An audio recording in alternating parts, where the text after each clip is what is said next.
閒睇下書。唔使傻豬豬。Hello，大家好啊，又見面啦。係啊，我哋又開始，今日又係錄呢個讀書節目啊。書節目啊，係啊，今日我哋都唔需要自己己介紹自己啦，咁多期。你可以再介紹嘅，如果你想。大家好啊，我係謝老師啊。大家好啊，我係張總啊。我哋介紹嘅呢本書咧，就叫《種草》。係啦，我哋有一晚咧，見到某個朋友咧，之前林老師發朋友圈，好得意喎！咩叫種草咧？而家唔係種植物嗰啲草啦，係喺你心裏邊種下一堆草咁樣。哇！你都知啊，林老師推薦啲書肯定係好嘢㗎啦，網紅爆品啦，簡直係。跟住我哋就即刻佢手嚟睇咗啦。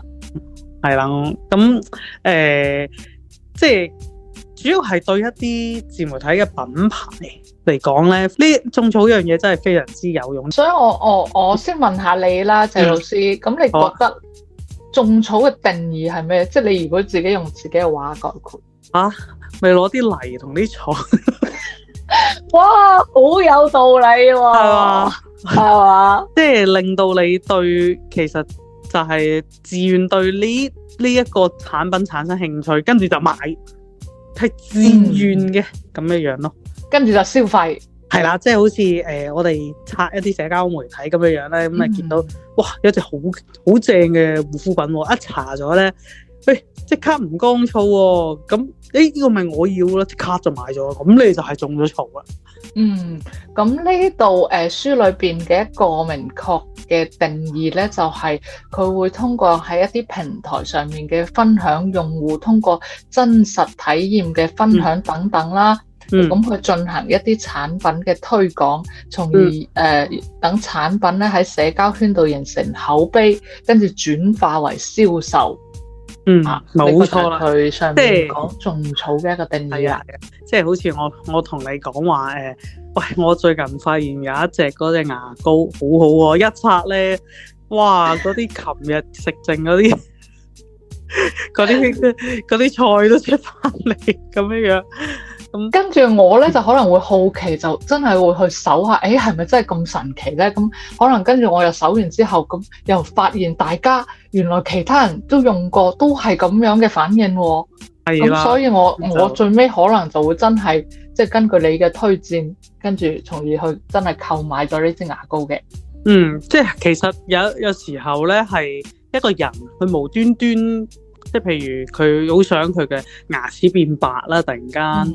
即係佢可能遇到啲，點解我 friend 個牙咁白嘅咧？點樣樣可以白啊？咁啱得咁巧咧，又有一個咁樣嘅牙膏出現咗，咁就買咗佢，就係咁啦。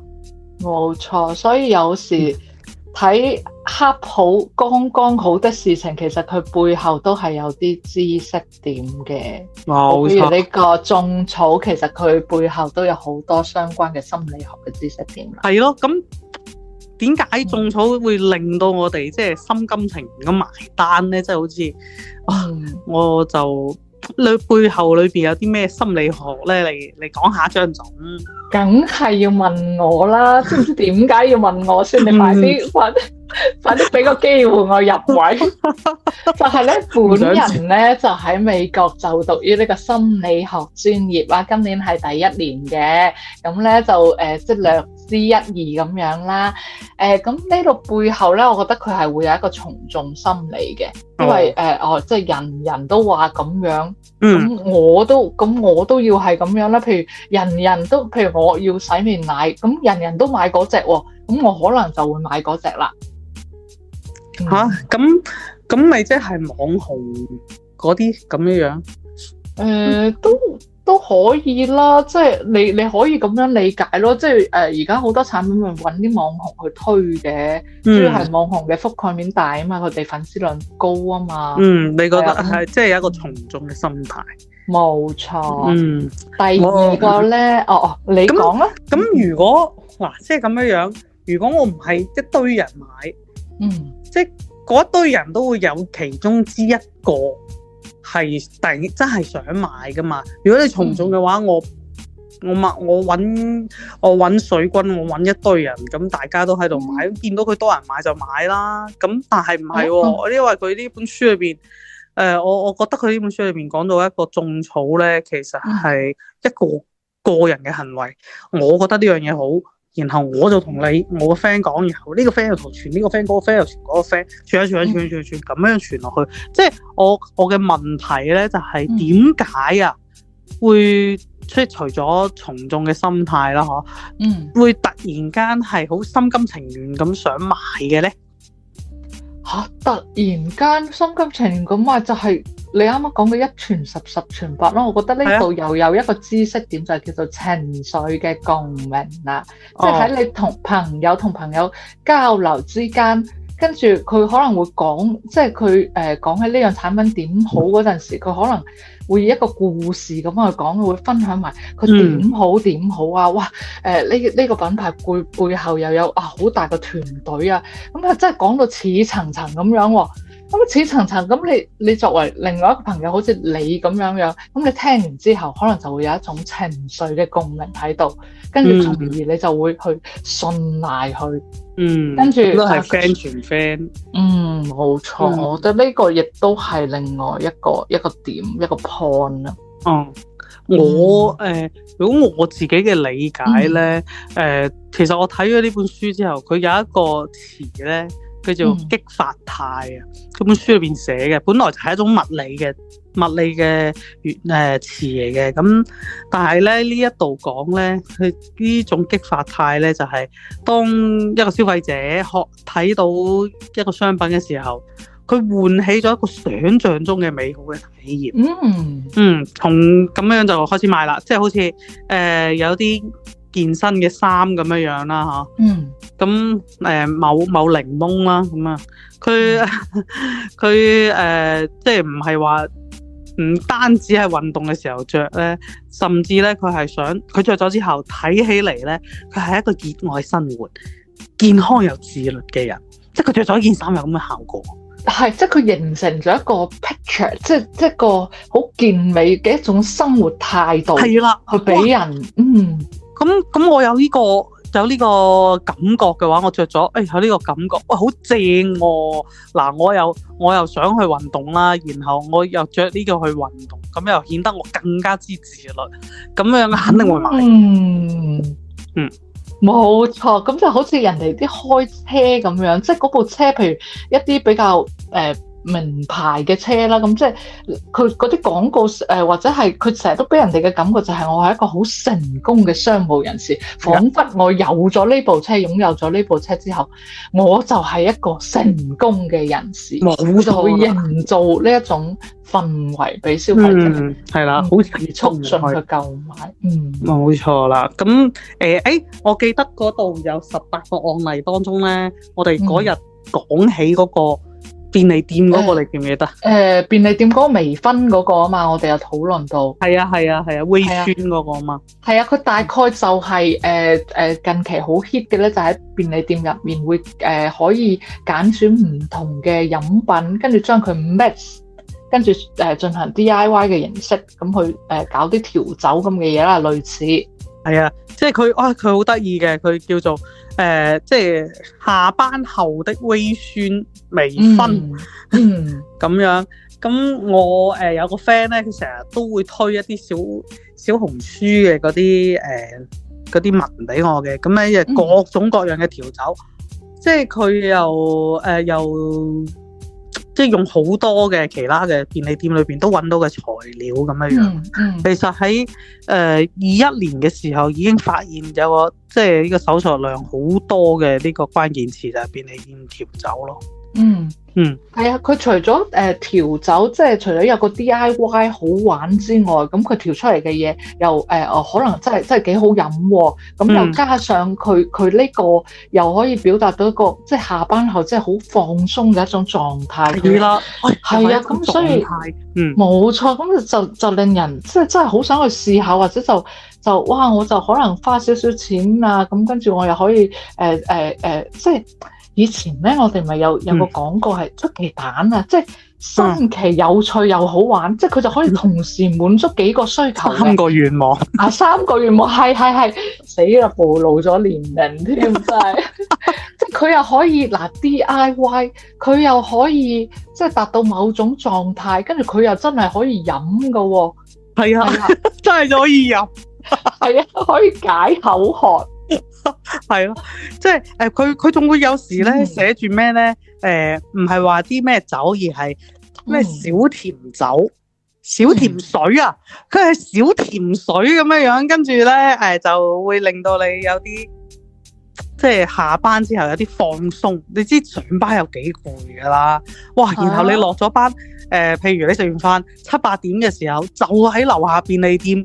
哇！跟住佢嗰便利店裏邊係一袋，裏邊有各種嘅好細嘅嗰啲酒板，嗰啲洋酒嘅酒板，然後有檸檬茶啊、可樂啊、各種嘅嗰啲烏龍茶，跟住嗰啲果汁咁樣調埋。哇！佢連冰都俾埋你，知唔知？係啊，真係要咩有咩，你唔好以為而家便利店真係咩都有噶啦，大小品牌嘅，跟住各樣 size 嘅冰都俾埋你。哇！你攞齊嗰 set 嘢，可能唔係好貴嘅啫，然後坐喺個便利店，所有嘢撈埋一齊。哇！再影張相，一個落班，喂，靈魂出竅啊，梗係舒服到。跟住再配個文案，跟住突然間 B 格就升啦，對吧？係啊，哇！你仲唔放鬆啊？係咪先？好放鬆，而且佢又幾好飲喎。放鬆。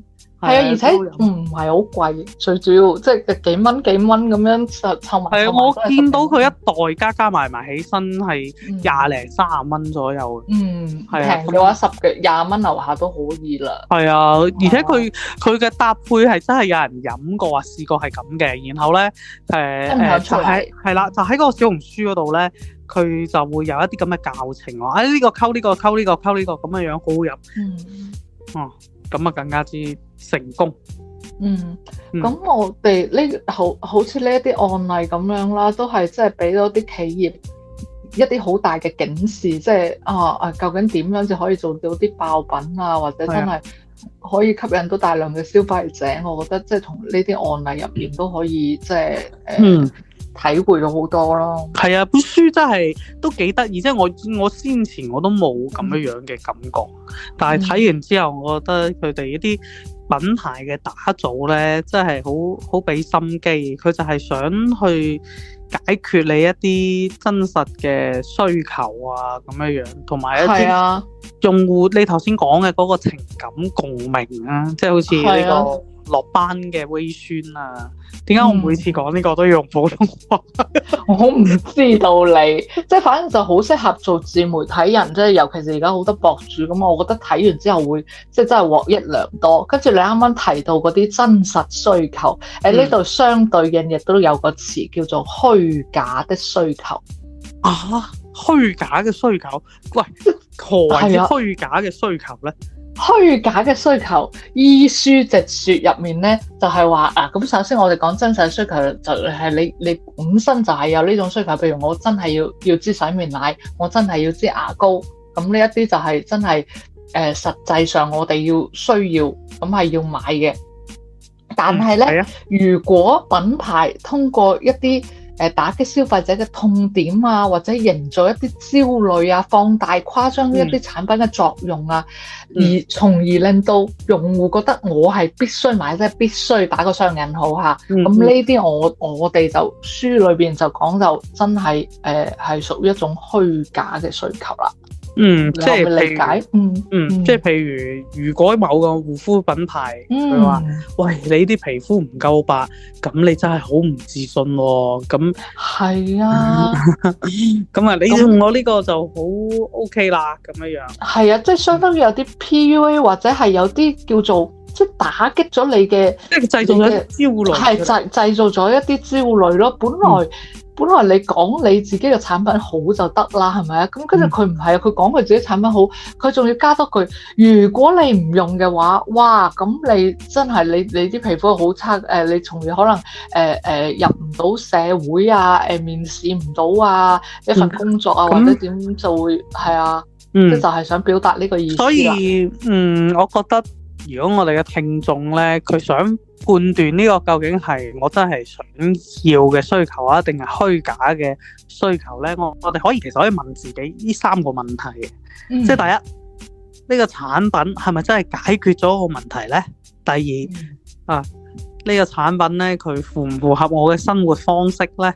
即係譬如我如果我唔係一個成功人士，我就唔會買一部Benz 啊，嗰種邁巴赫嗰種 Benz 啊，咁大概一個工薪階層咁樣，咁好難買噶嘛。咁第即係要根據實際需要。係啦，符合你生活方式啦。咁第3個咧，就係我可唔可以喺唔同嘅渠道裏邊揾到真實嘅正面同負面嘅評價？因為咧嗰啲虛假嘅需求，佢往往咧佢個透明度都係好低嘅，佢冇負面嘅評價噶。係啊，咁即係佢可能會刪晒啦，又或者係點樣？即係啲水軍太多咁樣，跟住一味就係講啲好嘅，係誇大宣傳。係啊，即係你好似你喺淘寶買嘢咁樣啦。咁佢上面嗰啲評價其實佢都有好有唔好，即係盡管大部分都係好嘅。咁但係有時即係我揀呢樣嘢，我都會睇下佢好嘅方面，究竟係真係唔好啊，定係有啲係啲同行打擊啊？咁有時我都會睇下。咁咯。係啊，所以我就覺得呢一個聽眾點樣區分真假需求呢樣嘢，亦都係好重要嘅。係咯。咁就有時咧，有時有啲品牌咧，佢會做一啲限量款啊，或者係明星同款啊咁樣咧。咁有時消費者其實佢覺得自己，喂，呢個明星用咗喎，我買啦，必須買啊咁樣。咁其實咁樣就係衝動消費啦。咁符唔符合佢嘅生活方式，或者佢係咪真係需要呢樣嘢咧？唔知㗎喎。咁就係我突然間又諗咗個問題，我哋咁樣講咗之後，會唔會啲商家都好憎我哋？你諗多咗啦。真㗎，我哋即係好客觀咁講呢本書嘅嘢，即係好。佢呢本書講㗎嘛，呢度係。冇錯，所以有咩都係怪作者就得㗎啦。咁所以唔係我將我哋啲嗰個節目嘅責任可唔可以卸一卸咁樣？其實呢啲都係我哋去幫即係大家去了解呢本書嘅啫。咁當然其實好多你要點樣去理解咧，都係個人嘅問題嚟嘅咯，係咪？係啊，同埋我覺得呢期節目我哋真係好多謝林老師，真係多謝佢分享咗呢本咁好嘅書俾我哋。係啊，即係佢唔係好厚，主要係啊，即係好易明，係好易明，跟住啲點又比較清晰。咁睇完呢本書之後，謝老師你自己有咩即係種草嘅心得，要唔要同觀眾朋友分享下？我覺得我容易被種草嘅就係一啲食嘅嘢咯。我都係喎，你會唔覺得食嗰啲即係成日人哋去邊度打卡，跟住你就會即係好容易就會即係好想去嗰間店。係啊，就係咁啦。我覺得真係衣食住行入面咧，我會即係比較即係以食。即係比較吸引人咯，反而可能衣服啊嗰啲，即係譬如買啲咩包包啊，或者着啲咩點樣襯衫嗰啲，可能即係對於我個人嚟講就冇吸引力咁大。係咪啊？唔好吹喎，包包。麵包嘅包係嘛？我就反而對食嗰啲啊，譬如邊度有好嘢食啊，跟住又有啲咩靚湯啊，我又想去試啊，又話呢間老字號啊，藏在巷子裏嘅美食呢啲，我都會真係好留意喎。係啊，即係好似小紅書裏邊有時會推呢啲咧。不過我而家醒咗噶啦，我覺得點樣啊？即係你唔可以完全相信佢上面講嘅嘢咯，你一定要係我。你一定要睇嗰啲人 po 上嚟嗰啲真實嘅相，你先至可以判斷到佢啲嘢好唔好。啊，咁啊，亦都好有道理喎。同埋我最近俾種草咧，好明顯被種草咗係一個手機嘅雲台。哇！我真係睇咗好多嘅測評啦，睇咗佢點樣用，甚至咧去某間店試咗，因為佢冇現貨。咁啊試咗下相關嘅，我都好中意咁樣，咁我就係咩嚟㗎？可唔可以分享俾我？我完全唔知呢啲嘢。手機嘅雲台，即係你個手機嗰個好似架咁樣咧，你放佢喺上邊，然後你錄視頻嘅時候，佢嗰個手機就會追蹤住你個人或者物體，即係佢主要係攞嚟拍嗰啲主播係嘛？係啊係直播主播啊，同埋一啲旅行嘅視頻啊，即係一種視頻創作用到嘅一個儀器，係一個儀器。你下次帶嚟俾我試下。我冇買啊，因為點解我冇買咧？因為我諗嚟講，因為佢首先佢嘅價錢，我覺得佢係虛高嘅。佢呢個最新出噶嘛，我覺得佢係有得降啲嘅。咁然後咧我就去二手嗰個軟件嗰度睇下啦。咁跟住睇啱咗一款，佢個價錢都適合嘅，而且跟住我就同嗰個商家傾啦。跟住佢係一個個人嘅用戶，佢唔係一個商家嚟嘅。跟住我就話買呢個仲有冇得平啊？咁樣佢話冇噶啦，原價噶，我用過一次嘅咋。不過咧話我勸你咧，你就一定要好中意影相，好中意攝影呢啲嘢你先買。如果唔係，就好似我咁放喺度食灰。佢好真實咁樣講咩？好真誠啊！係啊，因為我之前俾呢樣嘢種草咗，係因為我睇一個 B 站嘅我學緊嗰啲影嗰啲視頻嘅嗰啲教程，咁有人有個推薦咗呢樣嘢，跟住我就撳入咗去睇佢嘅測評，哇，正到啊！哇！你而家咁好學嘅嚇？我不嬲好學噶啦，你第一識我咩？我真係幾好喎！聽你講咗之後，我都想去了解一下。係咁啊，但係哇，當堂就俾嗰個賣家拔草咗。哦，係啊，咁所以即係我後來我喺度諗，我點解要想買呢樣嘢咧？我係想我嘅生活。即係有一啲得意嘅嘢咧，我可以記錄落嚟，跟住又見得好靚，同埋咧一啲幫人哋影相嘅一啲需要啊咁樣咯。明白。係啊，原來係真係一個需要嚟嘅咯。咁你咧，阿張總，你會俾咩種草咧？我同你講，我去到美國之後，乜嘢都冇買，好冇？我零消費啊，種鬼草咩？點解咧？因為冇錢啦。不過我就成日即係都有刷一下某平台咁樣啦。咁樣咧，我就因為我係一個食貨，我都會即係睇食嘅比較多啦。咁近期咧，我就即係返廣東，咁我咧就俾佢哋嘅廣東靚湯深深地吸引住啦，所以咧我就俾一間老字號嘅即係嗰啲燉湯就種草咗啦。跟住咧我亦都去試咗，咁就冇踩雷嘅，真係好好咯。下次推薦你嚇。喂，好啊。喂，下次咁你即係喂，其實你都有冇諗過係其實你內心有一種需求，就係你喺外國嘅時候好想飲湯。我覺得係深深喚醒咗我呢個廣東人嘅湯覺啊，係咯，嗱就係咁樣啦。所以佢呢本書咧，佢其實講得冇錯嘅。佢點樣咧都係點樣喚醒，即係你要呢個產品，你要推得出，或者你個品牌推得出咧，你係要知道個用戶個需求係乜嘢嘢，係咪？咁即係今日我哋傾咗咁多咯，其實呢個種草其實唔係單單一種營銷嚟嘅，佢其實係一個品牌同埋消費者咧，佢係一種溝通嘅方式嚟嘅。係一種新型嘅比較特別嘅溝通方式，而唔係好似以前傳統咁，我就係同你介紹商品啊，呢樣有啲咩好啊？呢個洗衣機係啊，呢個洗衣機可以點樣，有咩功能咁樣？即係而家已經即係可能時代進步得好快啦，已經有好多唔同嘅形式咁樣，即係尤其是適合年輕人啊咁樣呢啲出現咯。冇錯啦。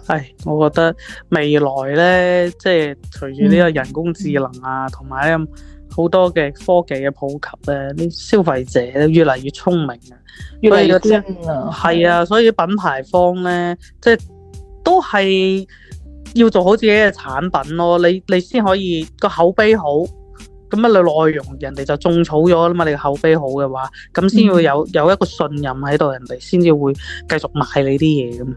係啊，亦都有句優勝劣汰咯，即係其實都更好推動咗一啲企業嘅，即係要 push 佢哋真係做好產品。如果唔係就真係淘汰㗎，冇人覺得好，人哋又唔分享。因為佢呢個係咯，佢個產品一定要基於嗰個真實嘅需求，咁先至係好產品。你好嘅產品先至會有人信㗎嘛，係咪？啱啊！我發覺我哋呢幾期都係討論一啲經濟學啊、啲營銷嘅書，我哋要唔要下期睇下揾啲另外一種話題嘅，好唔好？都可以嘅。不過其實有冇聽眾去即係留言俾我哋吓？即係有冇推薦？我哋聽眾好沉默嘅，成日都。我哋嘅聽眾應該係比較矜持，你識唔識講嘢？好啦，如果大家我哋今期想分享一啲咩書，可以喺我哋嗰個討論區留言嘅喎。係啊，好啦，我哋今期就講到呢度啦。講到呢度啦。好啦。好啦，下次再見，拜拜。拜拜。